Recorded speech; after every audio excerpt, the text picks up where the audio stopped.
Falei que o nosso intervalo era rapidinho, nós já estamos de volta com o programa Mão na Roda, hoje recebendo o psicólogo Otávio Menani Ercole.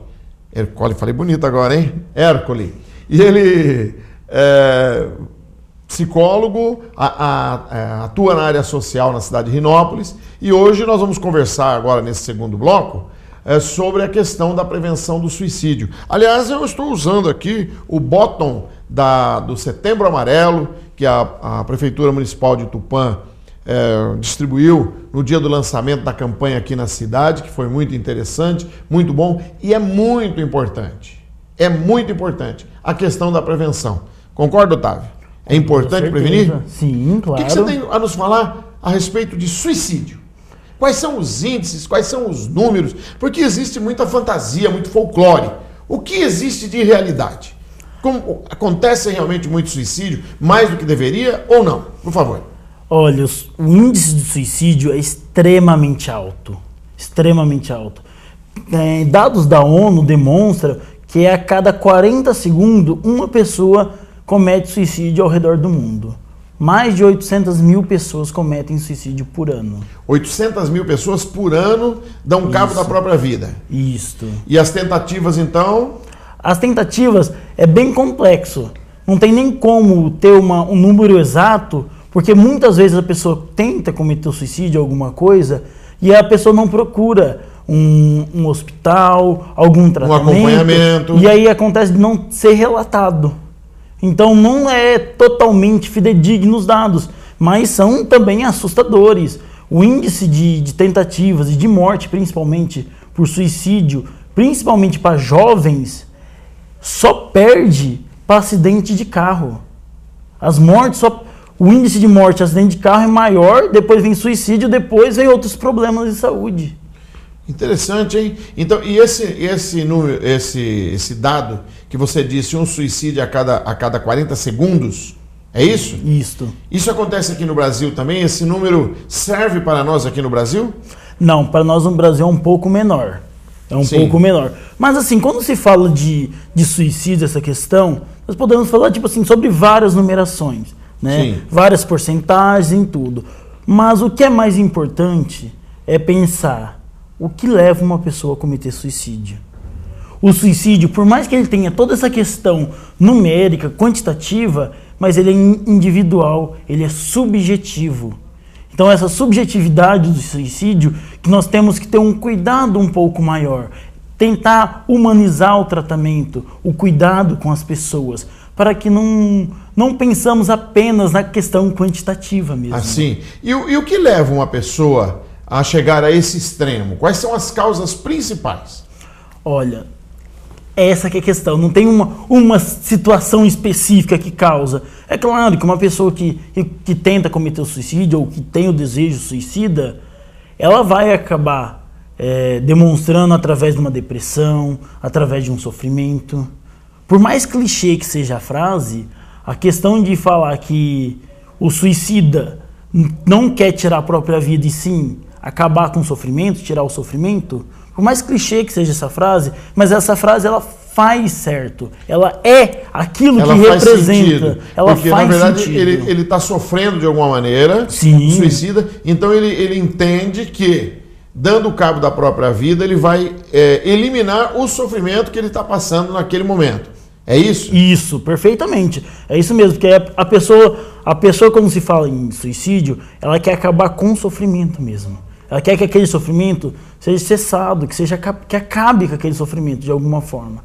E aí a pessoa utiliza algumas maneiras ou outras maneiras, ou tenta o suicídio, né? Algumas pessoas acabam indo para droga, algumas pessoas acabam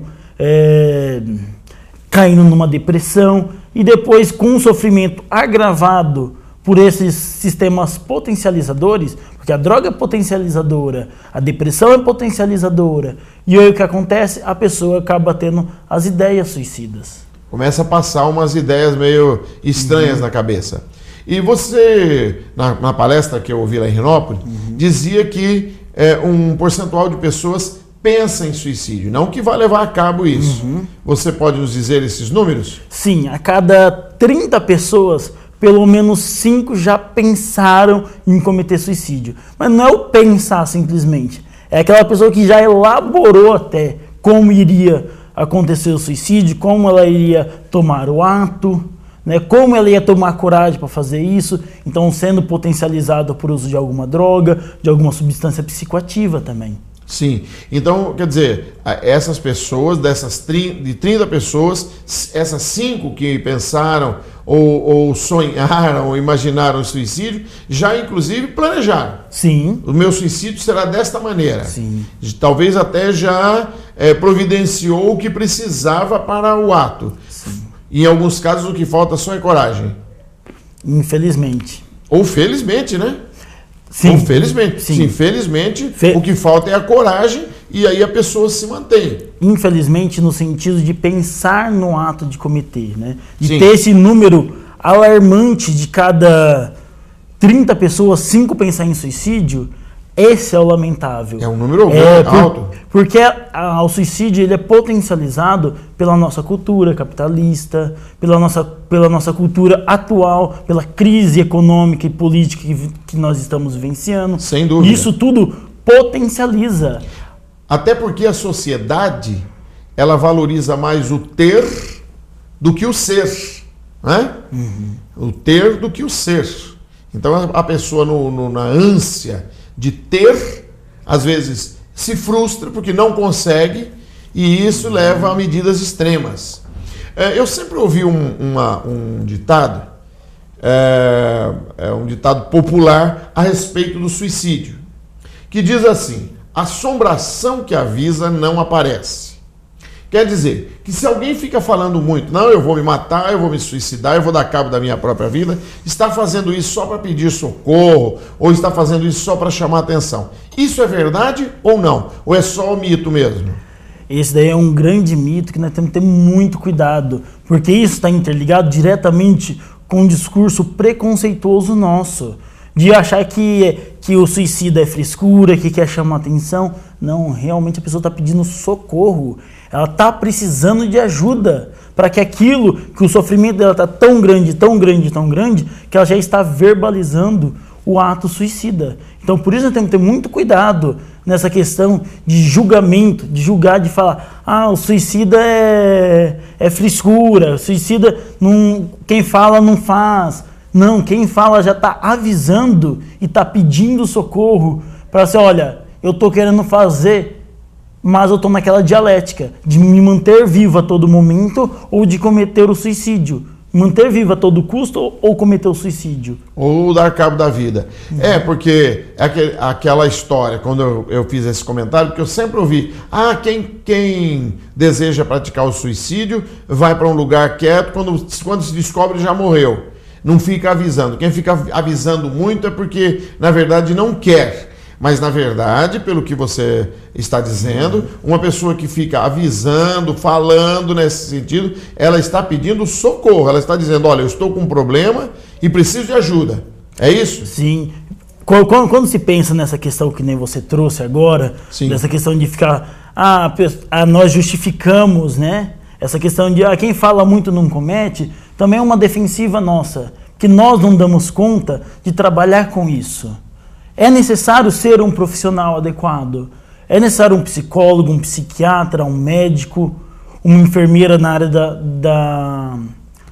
da saúde mental, alguém qualificado para trabalhar com isso. Não é qualquer um que vai ter a competência de elaborar um desejo suicida. É muito complexo esse desejo. Então, quando uma pessoa começa a falar sobre isso tudo, o ideal é que indique algum profissional para essa pessoa. Faça com que essa pessoa procure o CAPS, o CRAS, né, a rede toda de saúde pública, mas que essa pessoa procure ajuda de profissionais. A rede de saúde pública está preparada para esse tipo de situação, não é? Mas aí você falou no preconceito, que nós somos preconceituosos em relação ao suicida. Mas as pessoas também têm o preconceito de dizer assim, eu tenho que procurar um psicólogo, um psiquiatra. Né? Eu tive uma pessoa que eu conheci que eu disse, olha, você precisa urgentemente de um psiquiatra.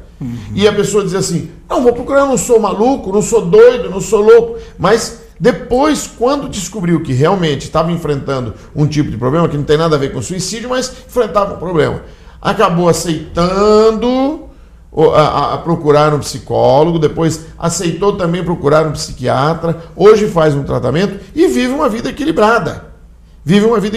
Então existe um preconceito também em procurar um psiquiatra, um profissional nessa área, não existe? Sim, é uma questão assim que chama muita atenção para nós da área da saúde mental, né? Como a pessoa tem todo esse misticismo de achar que só vai no psicólogo, só vai procurar um psiquiatra, o louco. O que é ser louco? Eis a questão, uma questão filosófica mesmo. O que é ser normal, o que não é. Para nós, comer cachorro aqui na nossa região seria um absurdo, mas na China não.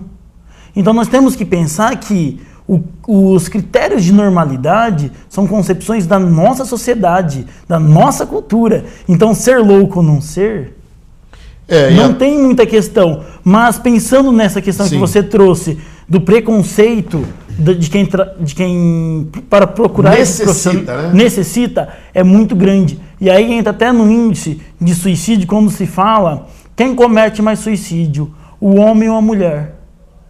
A mulher, ela tem mais tentativa, só que ao mesmo tempo ela pede mais ajuda, ela pede mais socorro, ela corre atrás dos profissionais adequados, ela se cuida. O homem não. O homem sempre acha que é frescura. O homem sempre tem uma questão preconceituosa ainda maior, principalmente em relação à saúde mental, porque acha que é fraqueza. Algumas culturas realmente é muita fraqueza. Você ter algum problema, uma depressão, alguma coisa, é motivo até de você ser excluído da sociedade.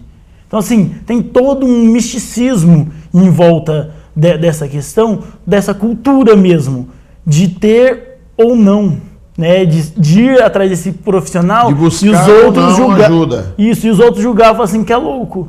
Mas o que é ser louco? Eu jogo essa pergunta para quem não está escutando. Eu tenho hoje. também uma amiga psicóloga que ela diz assim: de perto ninguém é normal. Né? Então, bem de perto ninguém é normal. Em outras palavras, todos nós, em algum momento, precisamos de ajuda profissional. Claro. Nas diversas áreas. Eu vou anualmente ao oftalmologista. Legal. Eu vou ao oftalmologista. Eu preciso da ajuda do oftalmologista para trocar os meus óculos, para mudar a armação, sei lá o quê. Principalmente as lentes. Então, por que não entender que a ajuda profissional de um psicólogo, até de um psiquiatra, não é uma coisa assim tão absurda, tão louca. Mas nós falamos agora há pouco sobre mito. Eu falei, essa ideia de que a pessoa quem está avisando não pratica.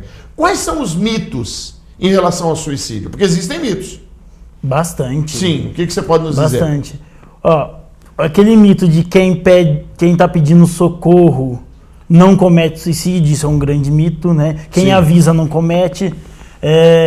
Suicídio hereditário não tem nada a ver, não tem questões hereditárias nenhuma em relação ao suicídio. O suicídio é uma questão de vivência mesmo.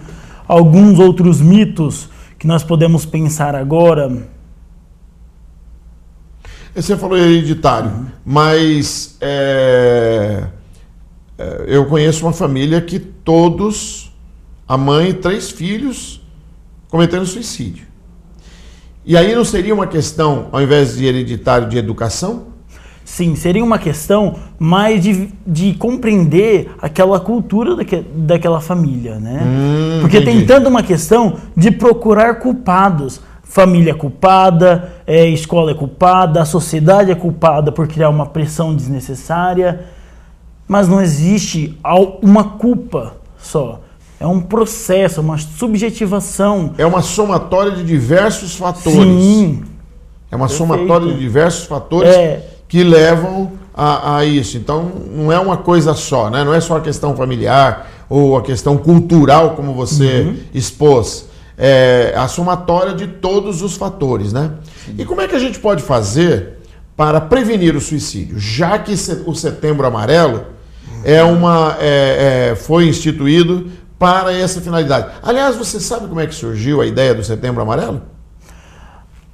Também não sabe. Também não Determinaram, porque agora em outubro nós teremos o Outubro Rosa, né, o câncer de mama, etc. Né? E aí, qual seria a forma, vamos assim dizer, ou de que maneira nós podemos evitar, nós podemos trabalhar para diminuir essa estatística e esse percentual? O que se pode fazer? Uma das situações, né, que pode ser feita é a questão da inclusão, de sentir pertencente a grupos. Como nós, rotarianos, rotaractianos, nós estamos lá toda semana na nossa reunião, participando de um grupo, sendo incluso, isso já ajuda muito. Conversando com pessoas. Conhecendo pessoas diferentes, porque tem uns eventos, tem várias ações diferentes que vai te fortificar. Outra questão também é se aceitar. Ver como você é e falar assim, eu estou bem da forma que eu estou. Se reconhecer e falar assim, eu sou bonito gordinho mesmo. Eu sou bonito de óculos. Sim. A beleza também é subjetiva. Como da mesma forma da loucura e tudo mais que nós já falamos hoje. Então assim, se sentir bem consigo mesmo. Rir de tudo, né? Rir com as pessoas e não de pessoas. Ter uma questão... Ou rir da gente mesmo, né? Ou rir de nós mesmos, nossos próprios erros, claro. Ter o respeito, ter ética. A ética é de não agir com preconceito com as pessoas. Só de você respeitar as pessoas, você já está ajudando que as pessoas não venham a sofrer ou a fortificar um sofrimento que possa causar uma possível depressão ou uma possível tentativa de suicídio. Então o respeito é muito importante. E outras questões também, praticar atividade física, ajuda, né? Você cria várias substâncias no corpo que vai fortificar, que vai te dar mais alegria, mais disposição, e isso tudo ajuda muito. Aquela sensação de alegria, né? Nas atividades físicas. Sim. E a sociedade, como um todo, colabora para o suicídio? Eu vou explicar por quê.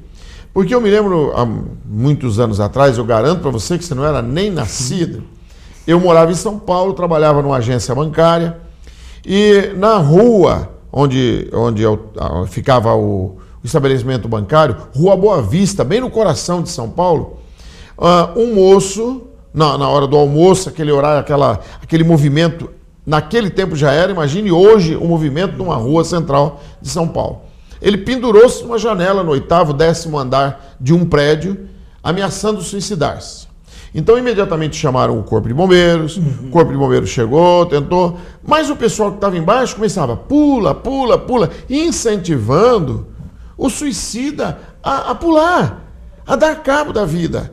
Então isso não é um paradoxo, não é um negócio meio estranho? Ao invés de valorizar a vida, estava valorizando o ato, não vou nem dizer impensado, porque pelo que você disse, o sujeito que pratica o suicídio, ele pensa muito no que ele está fazendo, mas naquele ato desesperado. Não seria isso um incentivo? As pessoas não estavam ali incentivando o ato? Isso é crime também. É considerado crime. Hoje, eu não lembro o ano certinho, mas é considerado crime. Incentivar a pessoa a cometer suicídio, isso é um crime. É considerado crime? É crime, sim. Muito bem. Então, é uma questão que tem que ter muito cuidado. Agora, quando você fala de São Paulo, as pessoas têm aquele mito de achar que as grandes metrópoles são os maiores índices de suicídio. Mas é um mito também. A maior índice de suicídio, infelizmente, está aqui no interior. Porque no interior tem menos trabalho cultural, tem menos cultura, tem menos atividades de lazer. Então, esse tempo ocioso do jovem propicia essa situação, menos oportunidade de emprego. Entendi. Então, aumenta o sofrimento, muito tempo ocioso e a falta de oportunidades propicia a pessoa cair numa depressão e futuramente até pensar em suicídio ou cometê-lo. Então, os índices maiores de suicídio estão no interior e não na capital. Cidades pequenas. O maior índice de suicídio também é naqueles países, não é no Japão como muitos acham. É países da África. Até porque no Japão existe uma cultura do suicídio, né? Sim, mas ali existe uma cultura do suicídio por conta da pressão cultural deles.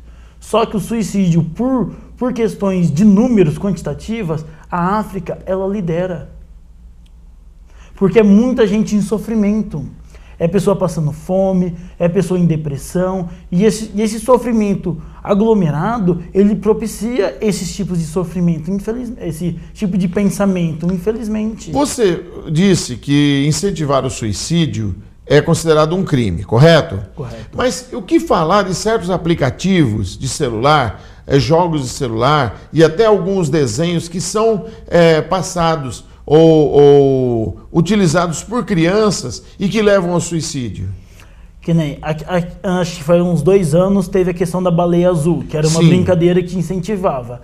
Sim. E isso daí realmente era considerado um crime, porque ele estimulava mesmo, colocava a criança em situações de risco e no final... E de vulnerabilidade também. De vulnerabilidade muito grande e no final tinha que cometer o ato em si. Só que nós também temos que pensar numa coisa. Falar sobre suicídio não estimula suicídio. Esse também é uma das questões que nós precisamos ter em mente. Porque nós estamos aqui falando hoje sobre suicídio, nós não estamos estimulando ninguém a cometer suicídio. Não, nós o que não nós queremos. estamos fazendo aqui... Prestando informação. Prestando informação, é conscientizar as pessoas a respeitarem e verem que as outras pessoas estão em sofrimento e precisam de ajuda. Então essa é uma questão que nós precisamos realmente pensar e parar e falar. Que nem... tem um seriado na Netflix que fala sobre essa questão dos 13 porquês, os 13 motivos que a pessoa leva para cometer suicídio. Mas a questão daquele seriado não é falar do ato em si, da pessoa cometer suicídio. É mostrar que teve 13 razões que levaram a pessoa até esse ato. Então são pelo menos, no mínimo, 13 processos de elaboração que a pessoa vivenciou. Então são 13 alternativas de intervenção que não foram feitas. Mas eu vi também, recentemente, uma publicação, eu não me lembro se era Facebook ou WhatsApp, que ensinava crianças a preparar digamos assim, um material para dar cabo da própria vida.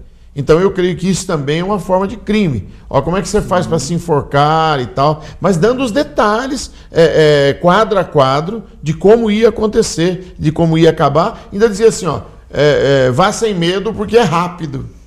Né? Isso é um absurdo. Sim, a OMS, né, a Organização Mundial de Saúde, ela repudia tanto e por isso que se criou um crime. Em relação a isso, divulgar a forma como tomar cabo da própria vida, né, acabar com a própria vida, isso é considerado crime. Se nós aqui explicar detalhadamente como criar aquela corda para a pessoa se enforcar, ou falar de algumas outras formas de suicídio, que demonstre que é rápido, isso nós estamos incentivando, né? Nós estamos quebrando uma lei da Organização Mundial de Saúde. Muito bem. Olha, eu acho que a nossa conversa aqui foi bastante esclarecedora. Eu quero agradecer, Otávio, a sua participação nesse programa. Realmente você sabe o que está falando, tem muito conhecimento. E eu espero que você, como psicólogo, seja sempre muito bem sucedido. Como rotariano, você seja um rotariano pronto a servir a sua comunidade. E o programa Mão na Roda só tem a agradecer a sua presença aqui. Sinta-se à vontade, volte mais vezes e a nossa Câmara está aí para sua despedida, sua consideração final. Primeiramente, muito obrigado, João, pela oportunidade, pelo convite. Fiquei lisonjeado realmente de estar aqui falando um pouco sobre o Setembro Amarelo, que é muito importante. Então, gostaria de agradecer também ao pessoal da TV Câmara de Tupã pela abertura do espaço e para falar desse tema tão importante mesmo. E apenas isso mesmo, só tenho a agradecer e espero realmente participar de novos programas, de novas situações, de novos temas. Durante o ano são várias campanhas que o Ministério da Saúde faz, principalmente tratando de saúde mental. Então que mais vezes nós possamos trazer mais informação e mais conteúdo para o público. Muito bem, muito obrigado. Então, e nós agradecemos a você que esteve conosco até agora. Espero de coração que o nosso programa tenha esclarecido e tirado toda e qualquer dúvida sobre esse assunto delicado. Muito obrigado pela sua participação. Até o próximo programa e que Deus nos abençoe.